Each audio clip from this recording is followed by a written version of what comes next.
Hello mga mami, may ginagamit akong eyebrow na bagay sa ating makakandang mga mami. Kasi may kasama na siyang brush at saka yung pantasan niya.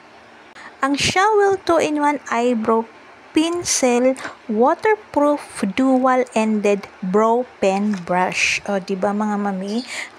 Color black yan mga mami. Sobrang ganda ng gamitin ng eyebrow na ito kasi hindi ka mahihirapang mag-shape doon sa kilay mo. Pag ginamit mo yan mga mami, para lang siyang kilay mo. Parang natural look. Feeling ko tuloy ang galing kong magkilay kahit hindi. At sa kabilang kilay naman ay color brown. O, diba? O, may pa-brush pa mga mami. I-brush muna natin yung kilay sa yung bandang unahan para medyo tumayo tayo. O, diba?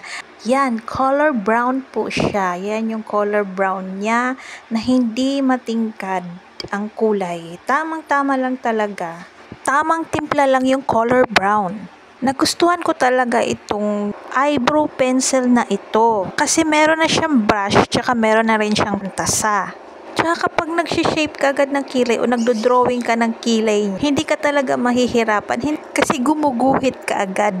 Sobrang ganda niya, promise. Try niyo mga mami, mag-order din kayo.